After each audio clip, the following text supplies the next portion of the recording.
guys, it's Ashley and welcome back to another video. So in today's video, I'm going to be talking about all of the things that I ended up reading in October. To be honest, October was kind of a blur for me and I was just kind of reading like all sorts of different things and really don't remember exactly what I read. So I could be missing something in this list, but I did my best to try to remember and pull together my list. So without further ado, let's go ahead and get started. The first thing that I'll mention, because I don't actually remember if I fully talked about this or not. Like I said, the months are blurring together for me. I know that I was talking about the fact that I was reading Aurora Burning. I don't remember if I said that I finished it or not, so I'm just gonna say here that I finished it and it was wonderful and I can't wait for book 3. And if you haven't heard me talk about this already, go watch my other 2 videos for September and maybe just September.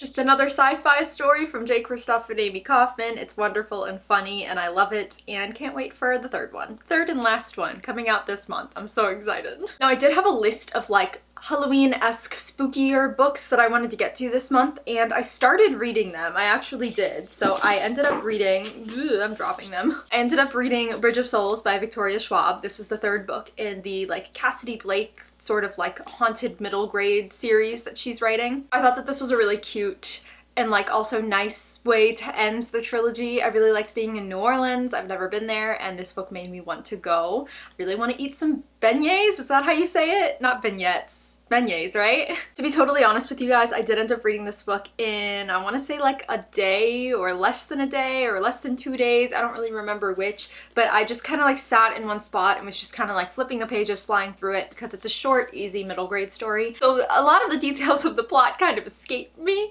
but I really enjoyed being back with Cassidy and Jacob and I liked all the twists and turns. And I'm sad to see the series end, but also I thought this was a really good ending to the series, so there's that. So then I wanted to continue on with my sort of spooky reads this season and I ended up picking up The Near Witch, but I never finished it. I got to page 58, 59 and I stopped. To be honest, I started reading this while I was getting my hair done this month and that's a long process, so I was like, oh, I'll bring a book. And after that I just never picked it back up. I don't know why. From what I've read so far in this story, I actually really do enjoy it. It's a lot different than what I thought it was going to be. The premise just basically says that they are living in this town of Near and there's always been this story of the Near Witch, and one day these children start mysteriously going missing and this stranger appears in the town and everybody suspects that he has something to do with it. And like I've said on my channel before, I couldn't figure out if this was a middle grade story or a YA or an adult. I really couldn't, and to be honest, I still can't. Like, it's definitely not middle grade, I can tell that,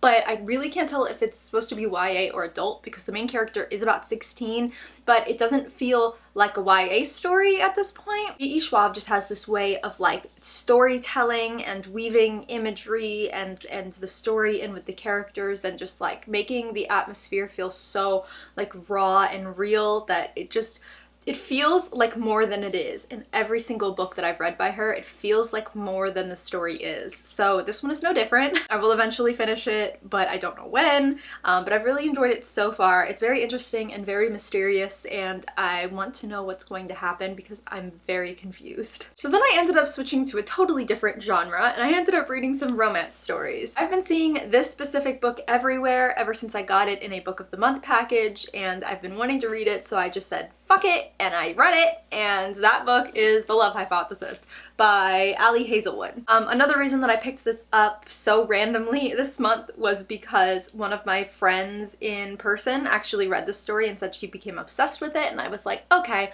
we read the same stuff, we pretty much like the same stuff, I'm gonna go ahead and finally try it, and I did, and it was so good. It was so good, you guys. This is another adult romance story. We follow this girl who is a PhD student. I honestly can't remember. She's a student, and then there's this guy who's like not really a professor, but you know what? In the world of higher education, anything higher than like a bachelor or master's degree, I just don't really get how it works. So just know that it's in the field of the PhD. That's where we're living in this book, is the land of higher education, higher than a bachelor's or master's degree. But essentially it's a fake dating story where the girl has to convince the guy to, you know, go out with her in order to appease her friend and make her friend think that she's over this other guy who her friend wants to get with.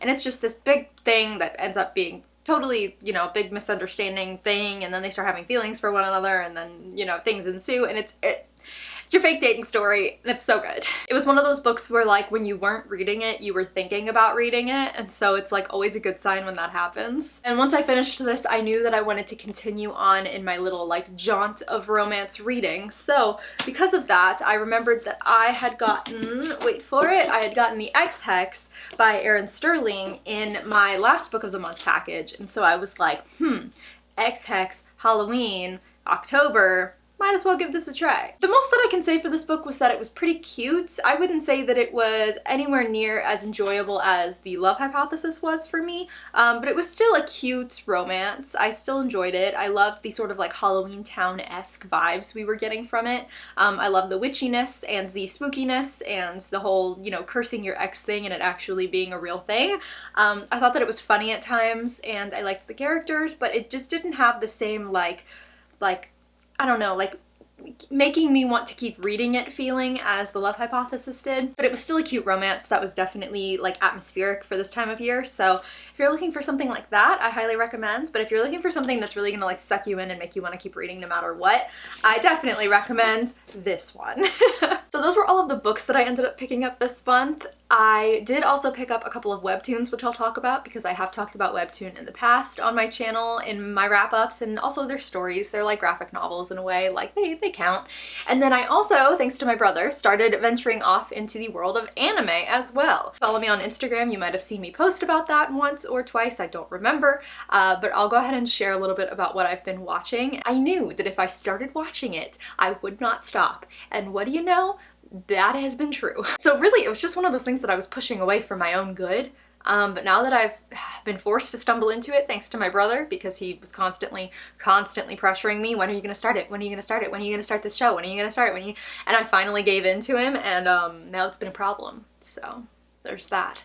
But first, before we get into that, let's talk about webtoon real quick. So if you haven't been with me and my channel, earlier in the year I started talking about webtoon because I became obsessed with it. It's essentially like a website and an app where people can post their, you know, graphic novels, their comics, whatever you want to call it, and they get updated like once, twice a week, and you can just keep up with them and read them. It's a great time. I have a couple of webtoons that I am obsessed with that I've talked about in the past.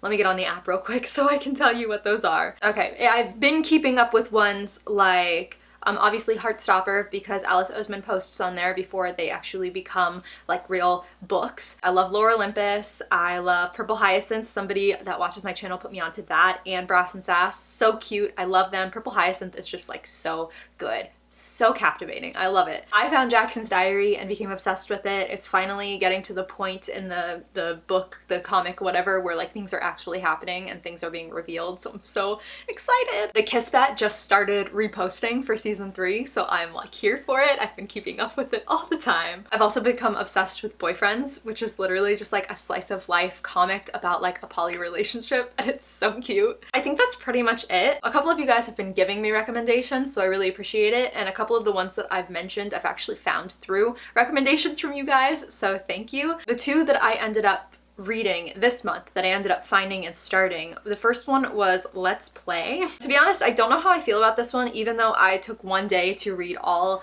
149 episodes. Don't ask me why. I just did. It's a problem. I was really just looking for something new to read, and I was scrolling down to like what's the most popular series, and honestly it's listed as number 2 and sometimes number 3 depending on like which episode uploads that day or whatnot. So I was like, well, if it's super popular, I might as well read it. And I like it for the most part. It kind of reminds me of I Love You, like YOO, that somebody recommended me, which like I liked, but also just got kind of repetitive, and I was like, like the longer that it went on, I was just kind of like, what is happening?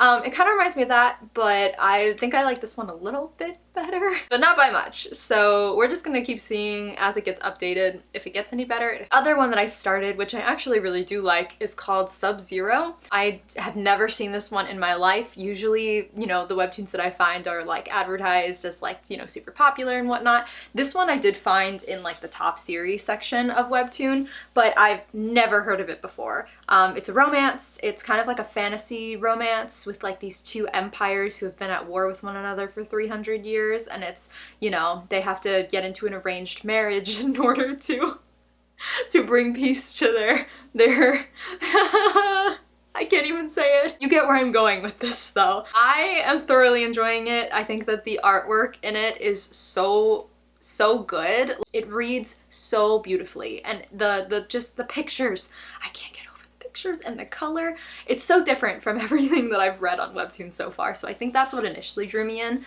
But I'm enjoying it so far. Like with the other one, I took one day to read all, what is this, 114 episodes that are up right now, and those episodes are not short. Sub-Zero's episodes are long. It's become a problem, but it's not the end of the world because I'm enjoying myself, so there's that. And like I said, anime. So, as I mentioned before, I've never gotten into anime because I knew that once I did, I would, you know, forget all of my priorities and all of my responsibilities. Just like with webtoon, I take a whole day to do absolutely nothing but read one long-ass webtoon, and I ignore all of my responsibilities, and I knew that's what was going to happen with anime. So that's why I kept putting it off for so long. I was like, you know what, if I get around to reading the manga, I will, but I don't want to start any anime because I know I will become obsessed with it and I won't want to stop. I knew that it was gonna happen, and I was just like, you know what, screw it, I'm gonna do it anyway, and here we are. So the first one that I ended up watching, I'm in the middle of my second one, but the first one that I started watching was Haikyuu. My brother gave me a very long list of anime that he wants me to watch, and I, instead of picking any of those, chose to go with Haikyuu, which was not on that list. Only reason that I did this was because I remember so many people that I know on Instagram were raving about this show, you know, when the last season came out or whatever the case may be, and I kept seeing it on Netflix. I added it to my list like years ago, and I was like, you know what, cool, I'm gonna watch it at some point. Never did.